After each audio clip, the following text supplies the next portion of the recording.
Big pass Tamil season 8 இறுதி கட்டத்தை நெருங்கிட்டு இருக்கு. ராணுவ மற்றும் மஞ்சரி டபுள் எவிக்ஷன் மூலமா லாஸ்ட் வீக் எவிக்ட் செய்யப்பட்டாங்க. அந்த வகையில இப்ப சௌந்தர்யா, ஜாக்லின், தீபக், முத்துக்குமரன், விஜய் விஷால், பவித்ரா, ராயன், அருண் இவங்க 8 பேருக்குள்ள டைட்டில் வின் பண்றதுக்காக கடுமையான போட்டி போயிட்டு இருக்கு. மேலும் இதுல யாரு பணப்பெட்டியை எடுக்க போறாங்கன்னு ராயன் டிக்கெட் ஃபினாலே வின் பண்ணிருக்கிறதுனால சேஃப் பிளேஸ்ல இருக்காரு. சோ அவர் போக பேலன்ஸ் இருக்கிற 7 பேர்ல யார் இந்த வாரம் எலிமினேட் ஆக போறாங்கன்னு ஒரு பெரிய எதிர்பார்ப்போட பிக் பாஸ் ரொம்பவே பரபரப்பா போயிட்டு இருக்கு. சோசியல் மீடியால முத்துக்குமரன் சௌந்தர்யாக்கும் ஆதரவு அதிகமா இருக்குன்னு தான் சொல்லணும். சௌந்தர்யா பிக் பாஸ்ல நல்லாவே பிளே பண்ணி இவ்வளவு நாட்கள் உள்ள இருக்கிறது ரொம்ப பெரிய விஷயம்னு தான் சொல்லணும். இந்த பிக் பாஸ் சௌந்தர்யா வாழ்க்கையில ஒரு முக்கியமான தருணம்னே சொல்லலாம். பிக் பாஸ்ல தான் முதல் முறையா விஷ்ணு கிட்ட அவங்களோட காதலை வெளிப்படுத்தி இருந்தாங்க. கல்யாணம் பண்ணிக்கிறீங்களான்னு சௌந்தர்யா விஷ்ணு கிட்ட மேரேஜ் ப்ரொபோசல் பண்ணாங்க. இந்த இன்சிடென்ட் சோசியல் மீடியால பயங்கரமா வைரல் ஆச்சு. சிலர் இதெல்லாம் ஸ்கிரிப்டட்னு சொல்லிட்டு வந்தாங்க. அந்த வகையில விஷ்ணுவே இப்ப முதல் முறையா பிக் பாஸ்ல நடந்த அந்த இன்சிடென்ட் பத்தி ரீசெண்ட் இன்டர்வியூல பேசியிருக்காரு. அவர் என்ன சொல்லியிருக்காருன்னா, நானும் சௌந்தர்யாவும்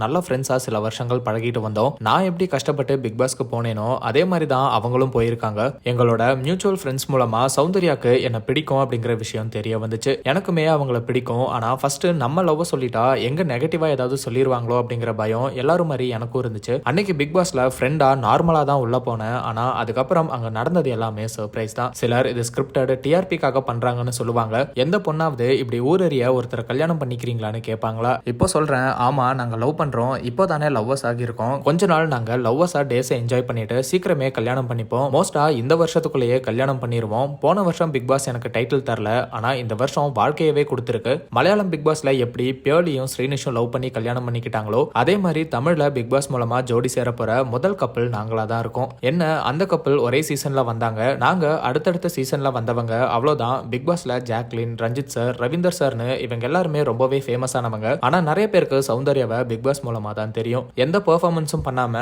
90 நாட்கள் உள்ள இருக்க முடியாது. அவங்க நேர்மையா தான் இருக்காங்க. அது சிலருக்கு எரிச்சலா இருக்கு. மத்த கண்டஸ்டன்டோட சப்போர்ட்டர் சௌந்தர்யாக்கு எதிராக பேசிட்டு வராங்க. பிக் பாஸ் வீட்டுக்குள்ள போன ஒரு வாரத்திலேயே சுத்தி இருக்கிற கேமராவை மறந்துருவோம், நாம நம்மளா தான் இருப்போம், அத மக்களும் பார்த்துட்டு தான் இருப்பாங்க. அதுலயே ஒருத்தரை பத்தி கண்டுபிடிச்சிருவாங்க. பிஆர் டீமை வச்சுதான் சௌந்தர்யா இவ்வளவு தூரம் வந்தாங்கன்னு சொல்றாங்க. பிஆர் டீம் வச்சு 100 நாள் உள்ளவனா இருக்கலாம், ஆனா டைட்டில் எல்லாம் ஜெயிக்க முடியாது. பிக் பாஸ் உள்ள போறதுக்கு முன்னாடி தெரிஞ்சவங்க கிட்ட சப்போர்ட் பண்ணுங்கன்னு சொல்லிட்டு போவோம். அப்போ அதுவும் பிஆர் டீமா. டைட்டில் வின் பண்ண என்னால முடியல, ஆனா சௌந்தர்யா வின் பண்ணிட்டா சந்தோஷப்படுவேன். சௌந்தர்யா வின் பண்ணலனா இவ்வளவு நாள் இருந்ததே சாதனை தான் அப்படின்னு அவங்கள ஹக் பண்ணி வெல்கம் பண்ணுவேன் அப்படின்னு சௌந்தர்யாவோட லவர் விஷ்ணு பிக் பாஸ்ல சௌந்தர்யா ப்ரொபோஸ் பண்ணதை பத்தியும் அண்ட் அவங்க கல்யாணத்தை பத்தியும் ஓப்பனா பேசியிருக்காரு. அண்ட் டைட்டில் வின்னர் ஆக போற அந்த கண்டஸ்டன்ட் யாரா இருக்கும்னு நீங்க நினைக்கிறீங்க அப்படிங்கறதையும் கமெண்ட்ல சொல்லுங்க. அண்ட் இந்த மாதிரி சினிமா, சீரியல்ஸ் அண்ட் ட்ரெண்டிங்கான அப்டேட்ஸ் தெரிஞ்சுக்க நம்ம ட்ரெண்ட் டாக் சேனலை சப்ஸ்கிரைப் பண்ணுங்க.